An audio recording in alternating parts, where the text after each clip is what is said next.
Shalom, selamat pagi Bapak Ibu Saudara yang dikasihi Tuhan Yesus Kristus. Selamat kita berjumpa kembali dalam renungan pada pagi hari ini. Doa dan harapan saya saudara semua ada dalam keadaan yang baik, sehat, penuh sukacita, dan berlimpah berkat Tuhan. Sebelum kita mendengarkan renungan firman Tuhan, mari kita berdoa. Bapa yang baik, Bapa dalam nama Tuhan Yesus Kristus, kami bersyukur kepadamu untuk berkat-Mu, kebaikan-Mu, kasih karunia-Mu yang Tuhan selalu nyatakan buat kami. Kembali kami ada saat ini karena kemurahan Tuhan dan karena Tuhan punya rencana yang baik buat kami. Pada saat ini kami mau mendengar sabda firman-Mu. Urapilah kami Tuhan agar kami mengerti dan taat pada setiap kehendak-Mu. Dalam nama Tuhan Yesus kami berdoa. Haleluya. Amin. Saudara yang dikasihi Tuhan, ayat firman Tuhan saat ini terdapat dalam 1 Korintus 2 ayat 4-5. Tertulis demikian.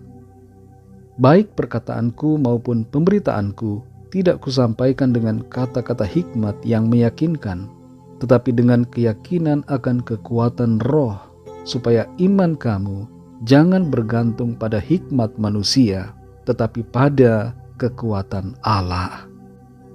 Saudara yang dikasihi Tuhan, buku berjudul Autobiography of a Yogi yang ditulis oleh Paramahansa Yogananda dari India banyak disukai orang. Salah satunya adalah Steve Jobs. Dalam buku ini terdapat kata-kata yang indah dan terdengar penuh hikmat yang mengajarkan tentang yoga, meditasi, dan berbagai hal yang kelihatannya spiritual. Tapi apa yang kelihatannya indah dan penuh hikmat ini belum tentu dapat dijadikan pijakan iman. Di dunia ini ada banyak filsuf, ada banyak guru, tokoh yang membuat kata-kata dan ajaran yang indah dan bermakna. Tapi sekali lagi, itu tidak dapat dijadikan landasan iman, apalagi untuk membawa kita pada keselamatan. Keselamatan tidak terletak pada kata-kata yang indah atau hikmat yang luar biasa dari manusia. Tapi keselamatan hanya ada di dalam Yesus Kristus Tuhan kita. Dalam 1 Korintus 2 ayat 4-5 ini tertulis, baik perkataanku maupun pemberitaanku tidak kusampaikan dengan kata-kata hikmat yang meyakinkan, tetapi dengan keyakinan akan kekuatan roh, supaya iman kamu jangan bergantung pada hikmat manusia, tetapi pada kekuatan Allah. Dalam ayat ini, Rasul Paulus menjelaskan bagaimana dia menyampaikan Injil Kristus dan salib Kristus kepada jemaat di Korintus. Ketika ia pertama kali tiba di kota itu, ia tidak menyampaikan kabar keselamatan atau kabar Injil itu dengan kata-kata dan hikmat manusia yang mengesankan mereka. Sebagaimana halnya orang-orang pada zaman itu, para filsuf Yunani yang seringkali menyampaikan kata-kata yang bermakna, kata-kata indah yang mengesankan secara manusia.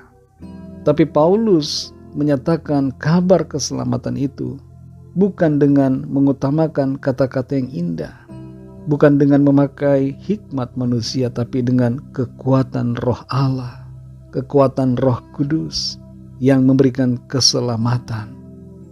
Pesan-pesan dari Rasul Paulus adalah pesan-pesan yang sederhana tentang Kristus, tentang karya salibnya yang menebus dosa manusia. Pesan Rasul Paulus pada hakikatnya sama dengan pesan dan khotbah Rasul Petrus. Pesan itu bersifat sederhana, tidak dihiasi dengan kata-kata yang bagaikan bunga-bunga yang indah. Tapi pesannya to the point, pesannya berbicara tentang bagaimana Kristus Yesus telah datang sebagai manusia dan mati disalibkan untuk keselamatan semua orang percaya.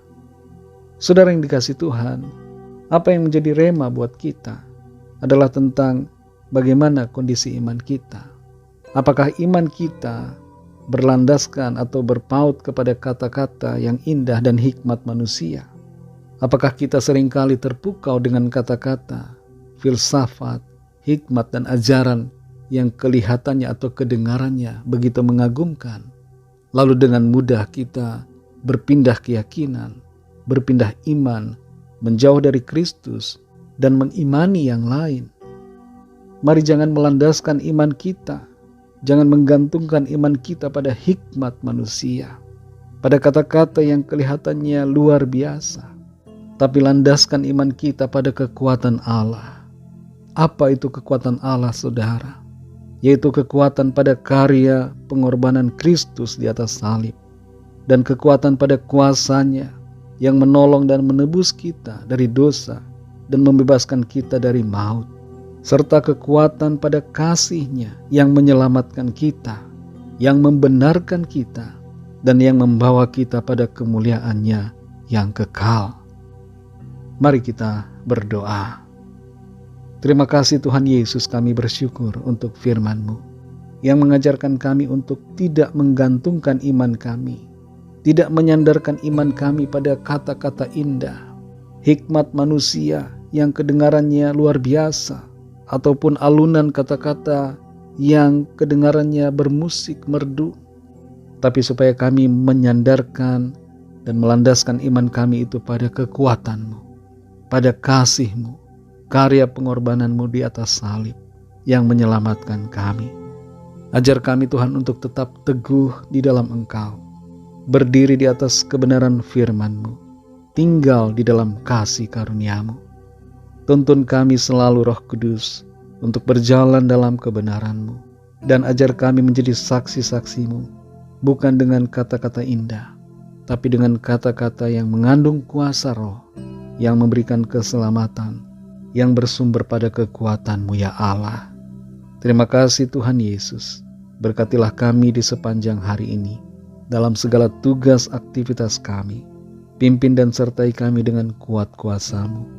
Jadikan kami pemenang-pemenang, dan biarlah hidup kami menjadi berkat kesaksian. Kembali kami berdoa membawa setiap pergumulan kami masing-masing. Lawat ya Tuhan, nyatakan kuasa-Mu bagi kami. Ada kesembuhan, ada pemulihan, ada kelepasan, ada kemenangan, ada kekuatan baru, ada semangat yang dipulihkan, ada jalan keluar yang Tuhan kerjakan. Mujizat-Mu dinyatakan bagi setiap kami. Terima kasih Tuhan, kami serahkan semua ke dalam tangan kasih-Mu. Kami percaya hidup kami di tangan-Mu, dan Tuhan punya rencana yang baik, indah dan sempurna bagi kami. Dalam nama-Mu yang kudus, nama Tuhan Yesus Kristus, kami sudah berdoa dan mengucap syukur. Haleluya. Mari sama-sama kita berdoa, doa Bapa kami. Bapa kami yang di sorga, dikuduskanlah nama-Mu, datanglah kerajaan-Mu, jadilah kehendak-Mu di bumi seperti di sorga. Berikanlah kami pada hari ini makanan kami yang secukupnya, dan ampunilah kami akan kesalahan kami, seperti kami juga mengampuni orang yang bersalah kepada kami. Dan janganlah membawa kami ke dalam pencobaan, tetapi lepaskanlah kami daripada yang jahat, karena Engkaulah yang punya kerajaan, dan kuasa dan kemuliaan sampai selama-lamanya. Amin. Terimalah berkat Tuhan. Tuhan memberkati engkau dan melindungi engkau. Tuhan menyinari engkau dengan wajah-Nya dan memberikan kasih karunia. Tuhan menghadapkan wajah-Nya kepadamu dan memberikan damai sejahtera. Berkat anugerah dari Bapa Surgawi, kasih karunia dari Tuhan Yesus Kristus, dalam persekutuan dengan Roh Kudus, menyertai kita semua, sekarang ini dan sampai Maranatha Tuhan Yesus datang kembali, dan bahkan sampai selama-lamanya. Dalam berkat nama Tuhan Yesus Kristus, haleluya, amin. Puji Tuhan, saudara yang dikasihi Tuhan, saya percaya firman Tuhan menjadi berkat dan kekuatan buat saudara semua, dan Roh Kudus akan menolong saudara untuk lebih lagi memahami kebenaran firman Tuhan. Tuhan Yesus memberkati saudara semua. Sampai jumpa dalam renungan yang berikutnya. Haleluya.